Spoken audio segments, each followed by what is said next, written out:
दारू उठा लेके जा रही है। नहीं नहीं, वो कोई सफेद सफेद शर्ट पहना, वीडियो आने दीजिए। काला वही है, काला पूरा पहना था वो।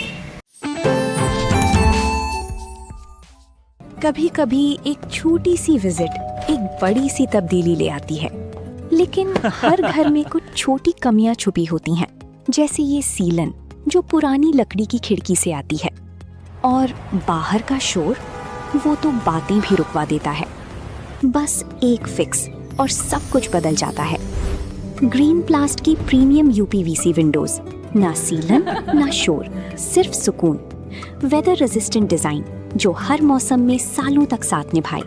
एक्सीलेंट थर्मल इंसुलेशन ताकि घर रहे ज्यादा कंफर्टेबल और energy efficient. Low maintenance finish, ना बार बार पेंट की जरूरत, ना एक्स्ट्रा झंझट। Green प्लास्ट UPVC Windows, leading and trusted manufacturers of UPVC and doors.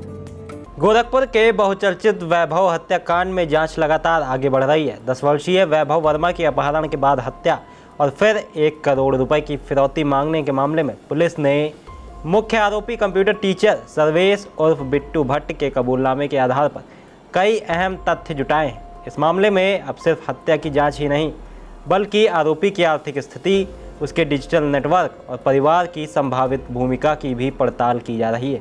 नमस्कार, आप देख रहे हैं आई इंडिया और मैं हूं प्रशांत कुमार। पुलिस के अनुसार आरोपी सर्वेश ने पूछताछ में स्वीकार किया कि उस पर करीब 36 लाख रुपए का कर्ज था। एक गैर बैंकिंग वित्तीय कंपनी से लिए गए 25 लाख रुपए के लोन की हर महीने 28,700 रुपये की किस्त जमा करनी होती थी, जबकि 11 लाख रुपए उसने एक परिचित से उधार लिए थे। लगातार बढ़ते आर्थिक दबाव और कर्ज चुकाने की चिंता के बीच उसने फिरौती के लिए अपहरण की योजना बनाई। पूछताछ में सामने आया कि वारदात को अंजाम देने से पहले आरोपी ने इंटरनेट और आर्टिफिशियल इंटेलिजेंस की मदद से कुख्यात लॉरेंस बिश्नोई गैंग के काम करने के तरीके की जानकारी जुटाई। उसने यह समझने की कोशिश की कि फिरौती कैसे मांगी जाती है और पहचान छिपाने के लिए किन तरीकों का इस्तेमाल किया जाता है।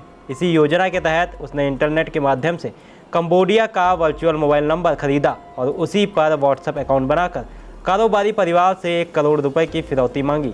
पुलिस जांच में यह भी सामने आया कि वारदात के बाद आरोपी ने खुद को संदेह से बचाने के लिए परिवार के साथ वैभव की तलाश का नाटक किया। हालांकि सीसीटीवी फुटेज में वैभव को आरोपी के साथ जाते हुए देखे जाने के बाद पुलिस का शक उसी पर गया। सख्ती से पूछताछ करने पर उसने अपना अपराध स्वीकार कर लिया और बताया कि बच्चे की हत्या के बाद शव को बोरे में भरकर अपने घर के बेसमेंट में अनाज की बोरियों के बीच छिपा दिया था। मामले की गंभीरता को देखते हुए पुलिस ने आरोपी के पिता, भाई, पत्नी समेत 7 लोगों को हिरासत में लेकर पूछताछ की है। अधिकारी यह पता लगाने की कोशिश कर रहे हैं क्या परिवार के किसी सदस्य को वारदात या शव छिपाने की जानकारी थी या आरोपी ने यह पूरी साजिश अकेले अंजाम दी। उधर प्रशासन ने आरोपी के खिलाफ अलग स्तर पर कार्रवाई शुरू कर दी है। जिला पंचायत ने उसके पिता हरिनारायण के दूधपुर स्थित निर्माणाधीन भवन पर नोटिस चस्पा किया है। प्रशासन का कहना है कि भवन निर्माण का नक्शा स्वीकृत नहीं कराया गया है। नोटिस में 3 दिन के भीतर आवश्यक दस्तावेज प्रस्तुत करने के निर्देश दिए गए हैं, अन्यथा नियमानुसार कार्रवाई की जाएगी। इस हत्याकांड ने पूरे गोरखपुर को झकझोर कर रख दिया है। वैभव अपने परिवार का सबसे छोटा सदस्य था और 4ठी कक्षा में पढ़ता था। 1.5 महीने पहले ही उसकी मां का बीमारी के कारण निधन हुआ था। अब बेटे की दर्दनाक हत्या से परिवार पूरी तरह टूट चुका है। पोस्टमार्टम रिपोर्ट में गला दबाकर हत्या किए जाने की पुष्टि हुई है। बुधवार को अयोध्या में वैभव का अंतिम संस्कार किया गया, जहां बड़ी संख्या में लोग उसे अंतिम विदाई देने पहुंचे। फिलहाल पुलिस इस मामले में डिजिटल साक्ष्यों, बैंक लेन देन, मोबाइल डाटा और आरोपी के आर्थिक रिकॉर्ड की गहन जांच कर रही है। साथ ही यह भी पता लगाया जा रहा है कि फिरौती की पूरी योजना में कोई अन्य व्यक्ति शामिल था या नहीं। पुलिस अधिकारियों का कहना है कि जांच पूरी होने के बाद चार्जशीट में सभी तथ्यों को शामिल किया जाएगा और दोषियों के खिलाफ सख्त कानूनी कार्रवाई सुनिश्चित की जाएगी।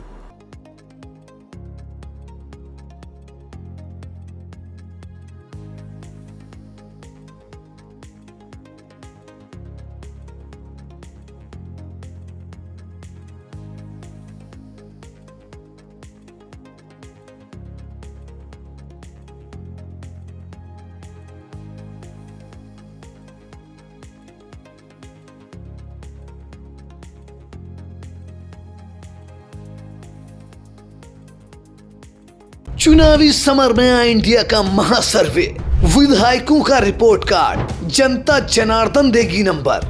टिकट से पहले भरोसे की बाजी, 5 साल के इम्तिहान का परिणाम, काम या सिर्फ वादों का जंजाल। आप अपने विधायक को फिर देना चाहेंगे एक और मौका?